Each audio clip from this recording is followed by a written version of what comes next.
तो शोभना एक बार overall tele बता देते हैं क्या कहता है हमारा ओपिनियन पोल। बिल्कुल, और ये बहुत जरूरी है। हालांकि दर्शकों को हम दिखा चुके हैं, लेकिन अब हमारा ड्रोन फिर से एक बार आने वाला है और ये बताने वाला है कि बीजेपी को कितनी सीटें मिल रही है, कांग्रेस को कितनी।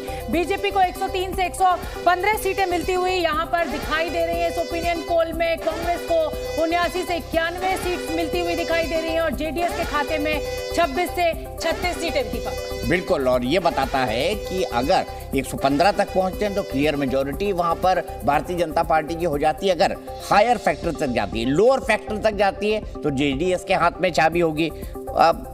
शंकर साहब, आप कह तो रहे हैं कि भाई इस बार जो है हमको उसी तरह जिता दो जैसे केसीआर जीते थे, जिस तरह से आप जगनमोहन रेड्डी जीते थे, लेकिन उतनी मेहनत आपकी पार्टी करती नहीं है जितनी इन दोनों पार्टी के नेता करते हैं। मेहनत तो हम करते हैं, लेकिन दिल्ली के लोगों को थोड़ा कम दिखाई पड़ता है। और इस बार जो है कर्नाटक के लोग तंग आ गए हैं दिल्ली के सुल्तानों से। लेकिन शंकर जी, वोटर तो आपका कर्नाटक का है, दिल्ली के लोगों को भले ही लगता हो। ये इशारा आप मुझ पे और दीपक जी पे कर रहे हैं, मैं इसको लेती हूँ आपके इस इशारे को, लेकिन वोटर तो कर्नाटक का है ना, वो तो निकल के आ नहीं रहा ओपिनियन पोल में आपके साथ। छोटे से छोटे एक डिसीजन के लिए हमारे मुख्यमंत्री जाके दिल्ली में जाके बैठते हैं, तब तक हम लोग तड़पते रहते हैं। तो इस बार हम चाहते हैं कि हमारा हाई कमांड बेंगलुरु में ही हो और कर्नाटक के लोगों को 5 साल का स्टेबल गवर्नमेंट मिले, कुमार स्वामी सीएम बने और जेडीएस पार्टी, जो पार्टी एक बार इस देश को प्रधानमंत्री दे चुका है, फिर से एक स्टेबल गवर्नमेंट कर्नाटक में बनाए बोल के। स्टेबल गवर्नमेंट शायद देखिए, जिस प्रकार से जेडीएस और कांग्रेस की सरकार चली थी और उस समय पर किस प्रकार इनसे मुख्यमंत्री ने कहा था कि जहर के घूंट पीने पड़ते हैं, तो मुझे लगता है कि स्टेबिलिटी नहीं, कुछ लोगों का किरदार राजनीति में केवल टॉप अप की तरह होता है। ये कभी सरकार बनाने या हटाने नहीं आते, ये केवल टॉप अप के रूप में आते हैं, टॉप अप करना चाहते हैं। तो मुझे लगता है कि इनको वोट देना और कांग्रेस को वोट देना एक समान ही है। परंतु मैं इनसे एक बुनियादी सवाल पूछना चाहता हूँ। ये कांग्रेस की अध्यक्षा थी सोनिया गांधी, इन्होंने कहा मादाई का एक घूंट पानी भी कर्नाटका को नहीं मिलेगा, सारा का सारा दूसरे राज्य को चला जाएगा। तब वो अध्यक्षा थी कांग्रेस पार्टी की। क्या ऐसी पार्टी के साथ जेडीएस खड़ी होंगी? तो अगर जेडीएस कहती है कि हमने तय कर लिया है कि हम किसी भी हालत में आज नहीं करेंगे, तो उनको बोल देना चाहिए, आपके शो पर ऐलान करना चाहिए, चाहे जो हो जाए हम कांग्रेस का समर्थन नहीं करेंगे, ना कांग्रेस का समर्थन देंगे। क्या ऐसे उनमें हिम्मत है? आप टॉप अप पार्टी कह रहे हैं, इस टॉप अप पार्टी नहीं, ये टॉप अप पार्टी ही है। इस पिज्जा पे टॉप अप लेयर की जरूरत आपको भी पड़ सकती है। आपने पिज्जा की कल्पना की, कहीं और लोग कोई और चीजों की भी कल्पना कर सकते हैं। टॉप अप पे ये टॉप अप पार्टी है क्योंकि ये केवल टॉप अप के रूप में आती है और पूरा बॉटम ले जाती है। सरकार का गवर्नेंस का बॉटम को ये कमजोर करने वाली पार्टी है। मैं तो केवल इनसे एक ही चीज पूछना चाहता हूं, अगर ये ईमानदारी से कर्नाटका की अस्मिता के लिए खड़े हैं ये भाई साहब, तो मैं पूछना चाहता हूं, जो सोनिया गांधी का बयान था मायादाई को लेकर, क्या ऐसी पार्टी के साथ जेडीएस कभी भी समझौता करेगी? इसके ऊपर आज एक कैटेगोरिकल स्टैंड उनको लेना चाहिए। शंकर सेठ जी बताइए क्या कहेंगे? आज बीजेपी का मैनिफेस्टो रिलीज हुआ, उसमें वो बोलते हैं कि हम लोग कलसा बाउंड्री इश्यू को सॉल्व कर देंगे। तो 3 साल के आप सो रहे थे क्या? सेंट्रल में भी आपका गवर्नमेंट था, सुप्रीम कोर्ट में स्टेट में भी आपका गवर्नमेंट लटकाया है, वो जाकर देख लो, वो जाकर देख लो सुप्रीम कोर्ट में कौन जाकर वहां पर उसमें जाकर पूरी कानूनी पेचीदगियों को वहां पर जाकर कर रहा है, जाकर देख लो। हमने तो उसको पूरा तैयार कर दिया। यही तो अंतर है। और सोनिया जी का 2007 का बयान, शंकर जी अगर हिम्मत है तो बोलिए, अगर आप कर्नाटका की अस्मिता के साथ है तो बोलिए कि जिस सरकार, जिस पार्टी के अध्यक्षा ने कहा है हम चाहे जो हो जाए, जितना भी टॉप अप हमें मिले, हम अपना टॉप अप लेकर वहां नहीं जाएंगे। बोलिए एक बार। नहीं बोल सकते क्योंकि ये दोनों बोलने दीजिए ना शहजाद, बोलने दीजिए। शंकर सेठ जी कहेंगे कैटेगोरिकल। हम क्लियरली बोल रहे हैं, हमको ना कि हमको 6.5 करोड़ कर्नाटक के लोगों को बीजेपी नहीं चाहिए, कांग्रेस नहीं चाहिए, हमको हमारा खुद का रीजनल पार्टी चाहिए, जेडीएस। आवाज चली गई है दीपक उनकी। हाँ, उनकी आवाज चली गई है। तो ये बहुत ही स्ट्रेटेजिक साइलेंस है, ये कोई टेक्निकल साइलेंस नहीं है दीपक जी, ये स्ट्रेटेजिक साइलेंस है। और स्ट्रेटेजिक गठबंधन भी कैसे बनते हैं, कहाँ ये लोग अपना रिश्ता जोड़ने जा रहे। देखिए ये है जी परमेश्वर, ये कहते हैं कि एसडीपीआई को भी हमें समर्थन देना चाहिए क्योंकि भाजपा को हराना है। मतलब कि एक ऐसा संगठन जो पीएफआई का पॉलिटिकल आर्म है उसके साथ भी ये गठबंधन करेगा। और मैं तो कह रहा हूं कर्नाटका की जनता देख रही होगी कि कांग्रेस को वोट देना मतलब जेडीएस के खाते में और एसडीपीआई के खाते में डालना, एसडीपीआई को देना मतलब कांग्रेस के खाते में डालना, और जेडीएस को देना मतलब एसडीपीआई और कांग्रेस को देना। ये तीनों लोग पर्दे के पीछे एक ही है। बाद में आप भी इनमें से किसी एक के साथ मिल जाएंगे और आप भी पर्दे के पीछे वही खेल करेंगे शहजादपुरा वाला। हमारी तो प्रचंड बहुमत के साथ दीपक जी सरकार बन रही है, आप देखते रहिए। चलिए सवाल 13 को भी मैं आपसे पूछूंगा, बिल्कुल, अगर कम हो गए, और प्रचंड भी देख लेंगे। लेकिन अतुल लोंढे पाटिल जी जवाब दीजिए शहजाद जी की बात का। नहीं, ऐसा है कि अभी मैं बोलूंगा तो फिर बोलेंगे हमें बोलते हैं, फिर रोना शुरू कर देंगे। जो बोखलाहट है शहजाद की दिखाई देती है। कोनराड संघ सबसे करप्ट था ना, मेघालय की सरकार सबसे करप्ट थी और करप्ट सरकार के डायस पे चले गए देश के प्रधानमंत्री। पीडीपी के साथ गठबंधन किया, प्रधानमंत्री जी थे मुफ्ती मोहम्मद, पाकिस्तान का शुक्रिया अदा कर रहे थे, प्रधानमंत्री नरेंद्र मोदी जी वहां बैठे थे। अभी खोलने जाऊंगा तो तकलीफ हो जाएगी। आईएसआई को बुलाए थे पठानकोट में, बिना बुलाए चले गए थे विदाउट प्रोटोकॉल। इतने बड़े भारत के प्रधानमंत्री बिना बुलाए बिरयानी खाने चले गए थे विदाउट प्रोटोकॉल। कोई प्रेस कम्युनिकेशन नहीं हो सकता था, कोई एजेंडा नहीं था, चले गए थे। तो ये हमें ना सिखाए, ये जो बोलते हैं उसका उल्टा करते हैं। ये हार रहे हैं इसलिए ये बौखलाहट है, इसलिए रोना धोना है। इन्होंने जिस तरह का करप्शन प्रैक्टिस यहाँ पर की है, इन्होंने जिस तरह के गलतियां ये कर्नाटक में की है, कर्नाटक का आज हर इंसान ये कन्नडिगा करके वोट करने वाला है। 13 तारीख को दीपक जी, शोभना जी, हम लोग रहेंगे, मैं भी रहूंगा। मैं आपको दावे के साथ कहता हूं कर्नाटक के लोगों ने मन बना लिया है।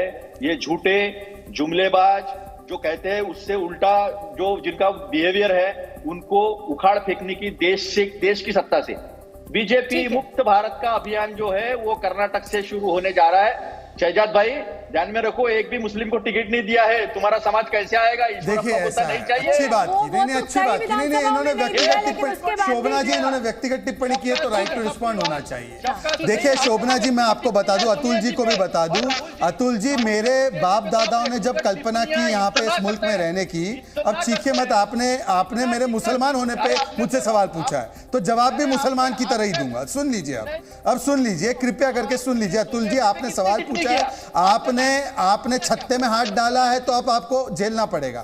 ऐसा है कि अरे अतुल जी आप चिल्ला रहे हैं, आपकी आवाज चली जा रही है, आप स्काइप पे हैं। हाँ, अतुल जी चिल्लाइए नहीं, आपकी आवाज चली जाएगी, आप स्काइप पे हैं, प्लीज। देखिए आपने, क्योंकि इन्होंने एक सवाल उठाया है, मुझे बोलने दीजिए दीपक जी, मुझे लगता है कि जवाब देने का मौका भी मिले। बिल्कुल, शहजाद और अतुल को मैं चाहती हूँ कि स्क्रीन पे ले आइए भाई, एक दूसरे को जवाब सवाल इन दोनों को अपनी बारी में बोले, मैं अपनी बारी में बोलूं, मेरे ऊपर क्यों बोलना है इनको? शोभना जी आपकी इजाजत हो तो मैं बोलूं। बिल्कुल बोलिए। अतुल जी शांत हो जाइए, मजा नहीं आता ऐसे डिबेट। अतुल जी चलिए आप बोल दीजिए, आप भड़ास निकाल दीजिए, आप गालियां भी बक लीजिए, फिर मैं बोलता हूं। अगर आपका हो गया तब मैं बोलूं। चलिए तो अब मैं 10 सेकंड बोल देता हूं, उसके बाद आप बोलिए। ये कल्चर होता है डिबेट का। Thank you. देखिए इन्होंने कहा, मैं आपको एक बात बता दूं, मेरे दादा ने जब जिन्ना की परिकल्पना को लात मार के भारत को चुना तो हमें सेपरेट इलेक्टोरेट नहीं चाहिए था। क्या इस देश में मुसलमान का नेतृत्व केवल मुसलमान ही कर सकता है? तो फिर तो हम पाकिस्तान चले जाते। पर हाँ, क्योंकि आपने पूछा तो बताइए कि जम्मू कश्मीर छोड़कर 1982-83 के बाद, आंटोले के बाद कहां पे आपने मुस्लिम मुख्यमंत्री दिया? पिछले 40-45 वर्षों में आपने कौन से मुस्लिम को अपने पार्टी का अध्यक्ष बनाया? बताइए कि आपने कितने मुस्लिम प्रधानमंत्री, SC ST OBC प्रधानमंत्री बना दिए? आज मुझे गर्व होता है कि आज पसमानदा समाज की बात होती है। जब 11 करोड़ टॉयलेट बनते हैं तो शिल्पा, सुल्ताना, सैंड्रा सबका बनता है। जब 80 करोड़ लोगों को राशन मिलता है तो मोहम्मद, मोहित और मैरी, माधव सबको मिलता है। ये फर्क है, ये अंतर है। आपने हमेशा बांटने की राजनीति की। और मैं आपसे पूछना चाहता हूं, आप करप्शन की बात करते हैं, अरे भाई 40% करप्शन कहकर एक तो FIR आपने की नहीं। हां, पर मुझे बताइए DK शिव कुमार पर तो करप्शन का ट्रायल चल रहा है, उसके बारे में क्या करेंगे? और प्रधानमंत्री राजीव गांधी ने कहा था कि 85% एक लुटेरा पंजा खा जाता है, तो आपकी तो 85% की गवर्नमेंट, ये राजीव गांधी ने कहा था। देखिए अब मैं आप दोनों की तो बहस लगातार बड़े दिलचस्प मोड़ पर आ गई है, लेकिन दीपक इस समय वक्त हो गया है प्रधानमंत्री नरेंद्र मोदी इस पूरे चुनाव में कितना बड़ा फैक्टर प्रधानमंत्री नरेंद्र मोदी बनेंगे, इस ये भी सवाल हमने अपनी जनता से पूछा है।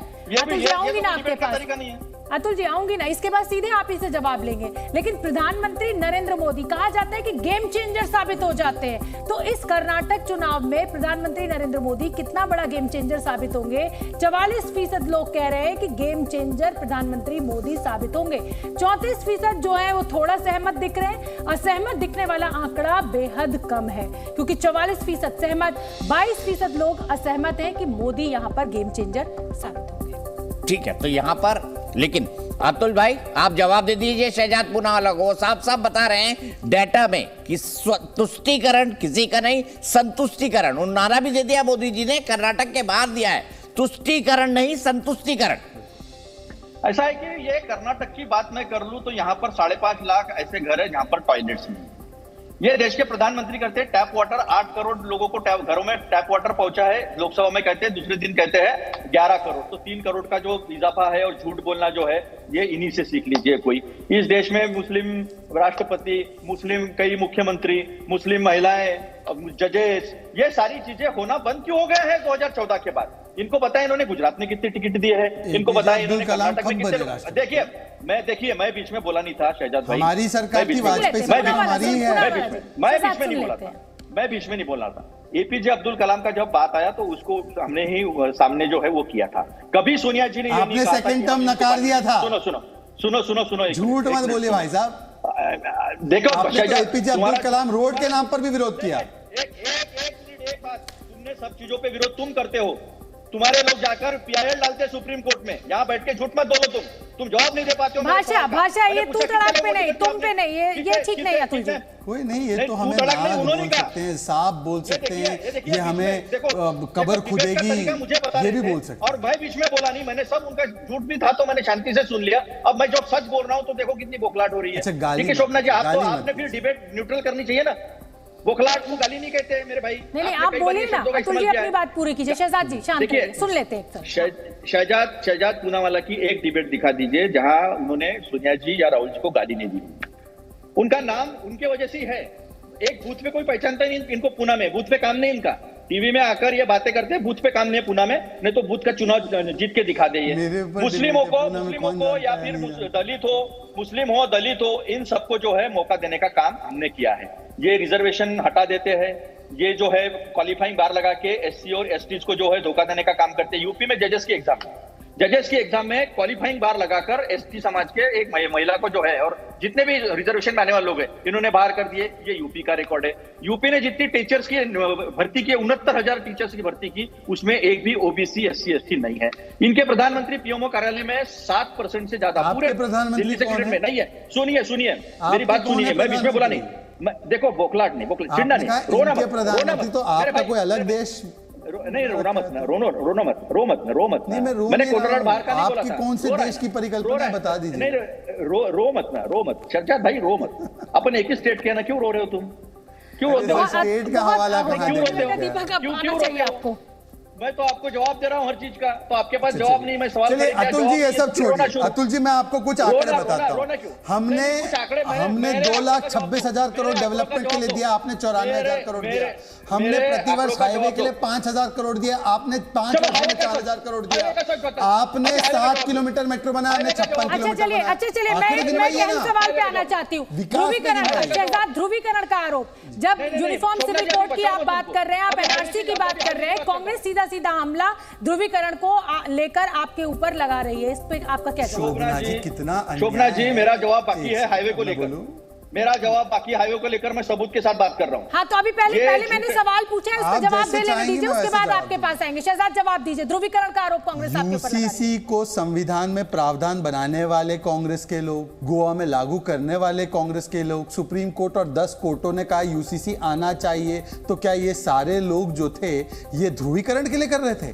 ना, मैं नहीं मानता कि कांग्रेस ने ध्रुवीकरण के लिए गोवा में यूसीसी लागू किया होगा। हाँ, पर आज यूसीसी के नाम पर एक अनसिविल कम्युनल कमेटी बन चुकी है। ये वो लोग हैं जो शायरा बानो से लेकर शाह बानो तक सभी महिलाओं के अधिकारों का हनन करते हैं, इसलिए हिजाब के फैसले के खिलाफ होते हैं, 3 तलाक के फैसले के खिलाफ होते हैं, मेंटेनेंस के फैसले के खिलाफ शाह बानो में होते हैं, और महिला अधिकारों को वोट बैंक की राजनीति के ऑल्टर पर उसको जाकर उसका बलि करते हैं, उसको सैक्रिफाइस करते हैं। ये लड़की हूं लड़ सकती हूं कहते हैं, नारे देते हैं, पर ये कट्टरपंथियों के साथ खड़े हो जाते हैं, पीएफआई के साथ खड़े हो जाते हैं।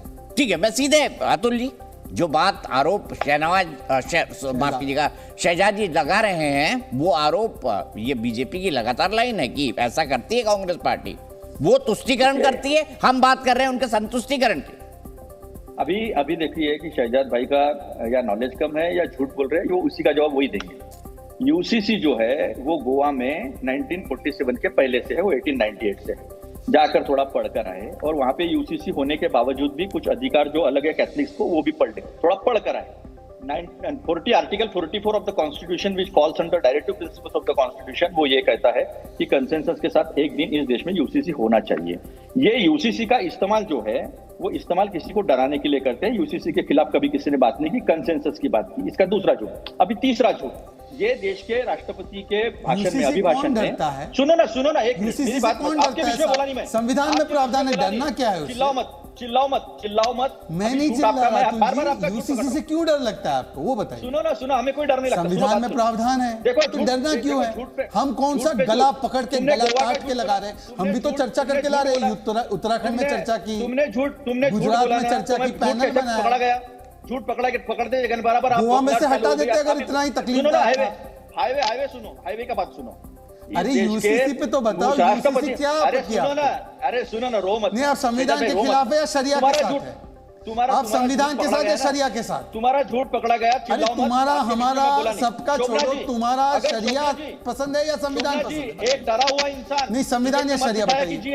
एक डरा हुआ इंसान जो सुनने को तैयार नहीं है सामने वाले की बात, अपनी बात बीच में टोकता है, तो लोग शहजाद प्लीज बीच में ना टोके। शहजाद प्लीज, अभी इन्होंने हाईवे की शहजाद प्लीज बचाव करना है, वोट बैंक का बचाव। इनका मैं कोई बचाव नहीं कर रहा हूँ।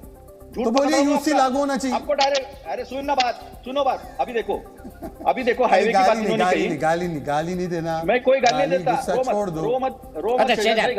बीच में इतना भी ना टोके कि वो बोलना। अतुल जी बोलिए। हाँ, ये अच्छा किया दीपक जी, नहीं तो जनता देख रही है डरा हुआ इंसान कैसे रहता है। देखिए, इन्होंने कहा 90,000 किलोमीटर का रोड हमने बनाया था।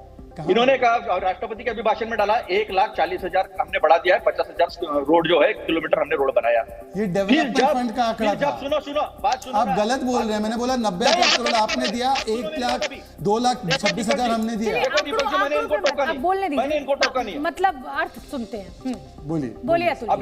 अभी जब नितिन गडकरी जी के मंत्रालय को राज्यसभा में नीरज शेखर जी ने जवाब पूछा, रिटर्न में जवाब आया केवल 7,500 किलोमीटर का रोड हुआ है। इन्होंने क्या किया है, जो इसका रोड है 4 पदर का, तो उसको 4 किलोमीटर में गिनते हैं। इन्होंने मेथोडोलॉजी चेंज की, इन्होंने एफआरपी की गन्ने की बात की, इन्होंने तुअर के एमआरपी की बात की, इन्होंने एमएसपी की बात की, इन्होंने 21 जो है क्रॉप्स उसके एमएसपी की बात की।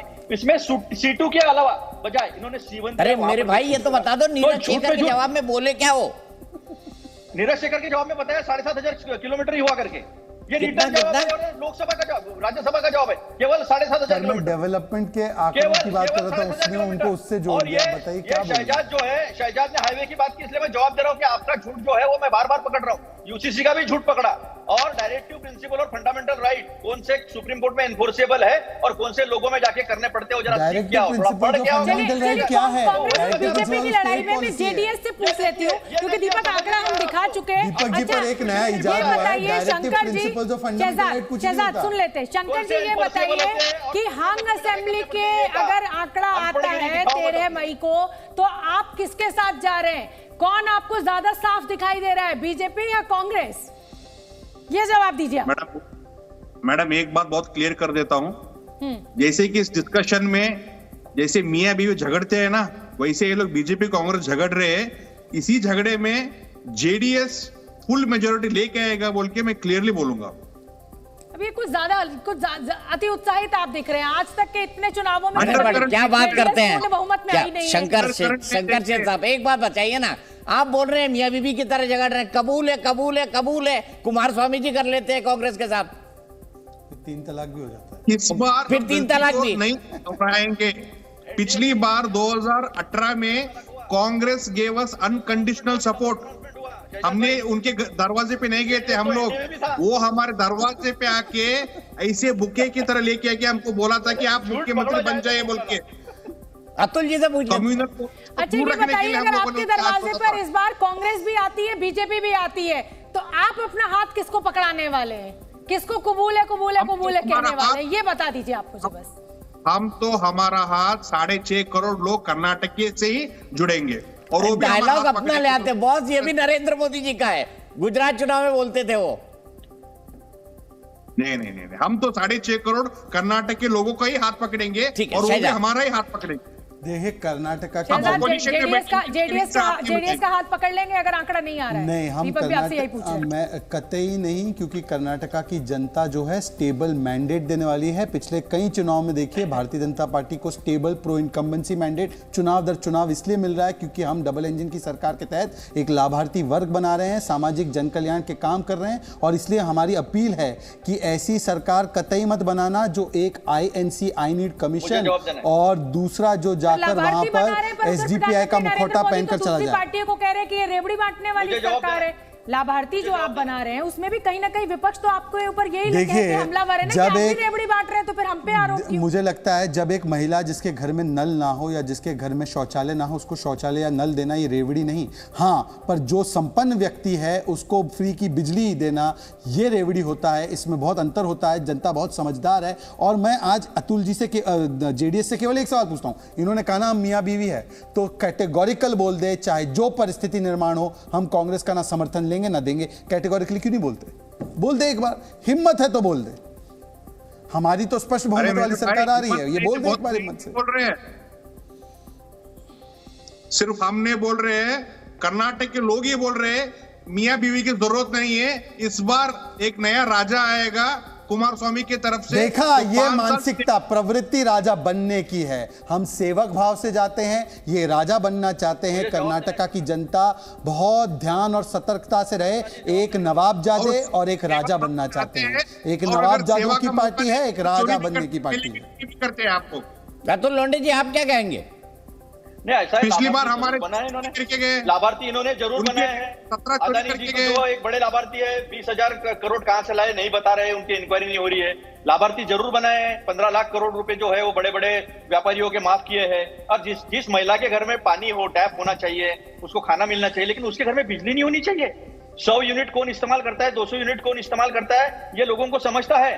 तो लाभार्थी जो बने हैं, मेरे दोस्त बने हैं, उनको एंटीगुआ में जाकर जो है सिटीजनशिप ले लो, आप यहाँ से पैसा लूट के भाग जाओ, वहां सिटीजनशिप बना लो। संदेशारा है, वो भी भाग गया है। किरण पटेल, और अभी एक नया आया है वर्मा शर्मा, क्या नाम है उसका, वो भी मोदी जी का नाम लेकर पैसे लूट रहा है। इनके राज्यपाल को 25 लाख रुपए देता है। 5 किलो फ्री चावल, 5 किलो गेहूं या चना, इसको आप क्या मानते हैं? चावल देंगे, सुप्रीम कोर्ट ने भी कहा है कि ये सरकार के ऊपर एक्स्ट्रा बर्डन है।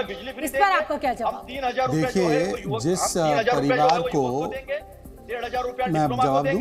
अतुल जी आप चिल्ला रहे हैं, आपका आवाज चला जा रहा है मेरे भाई। आप स्काइप पे जुड़े हुए अतुल जी।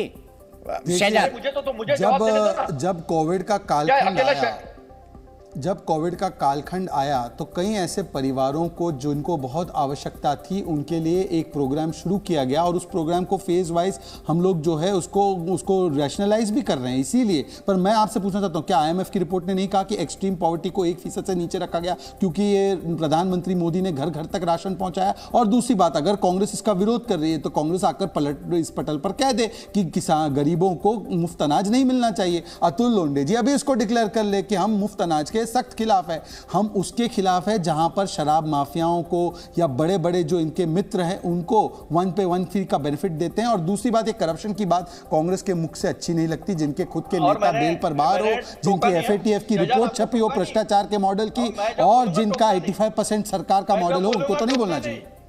मैं जब बोलूंगा टोकना नहीं। 80 करोड़ जनता को आप 5 किलो अनाज के लिए मोहताज करते हो 140 करोड़ में से, यह आपकी उपलब्धि है। हमने 1991 से लेकर 2014 तक जो सुधारणाएं की, उसमें 23 करोड़ लोग जो है वो गरीबी रेखा से ऊपर आए, और आपने कोविड में 23 करोड़ लोगों को जो है वो गरीबी रेखा के नीचे डाला। सबसे ज्यादा अनएम्प्लॉयमेंट रेट आपके जमाने में है। एम्प्लॉयमेंट सिर्फ अदानी और उसके अपने दोस्तों के लिए ही है, और वो पैसा लूट के भागने वाली स्कीम जो है, राजस्थान का अनएम्प्लॉयमेंट रेट कितना है? लूटो खसीटो भगाओ जो है वो आपकी योजना है। चलिए अतुल जी, राजस्थान और कर्नाटका का अनएम्प्लॉयमेंट रेट बता दीजिए।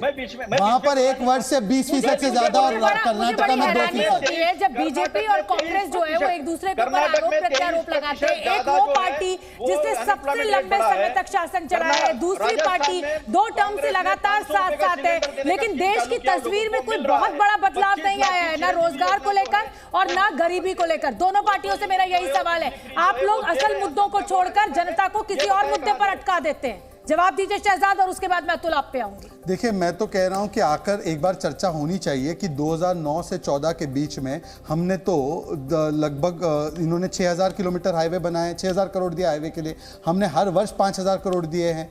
आज हम $1 ट्रिलियन की इकोनॉमी की तरफ जा रहे हैं कर्नाटका के लिए। आज कर्नाटका की GSDP जो है 20 लाख करोड़ की हो चुकी है। कर्नाटका का ग्रोथ रेट सबसे हाईएस्ट है, FDI सबसे हाईएस्ट हो रहा है। मैं इनसे पूछ रहा हूँ, ये अपनी सरकार की उपलब्धि बताए ना। हमने 32 लाख लोगों को उज्ज्वला कनेक्शन दिए, इन्होंने कितने दिए? हमने 50 लाख से ज्यादा किसानों को 10,000 रुपए दिए। आपने कितने किसानों को राजस्थान में दिए, बता दीजिए। अभी सुनो, हमने राजस्थान में अभी 500 रुपए का जो है वो सिलेंडर कर दिया है, और वो देना शुरू हो गया है। 200 यूनिट बिजली फ्री है, 25 लाख तक। सुनो 500 रुपया पर सिलेंडर, तुम्हारे जैसा नहीं है 1200 रुपए दे रहे।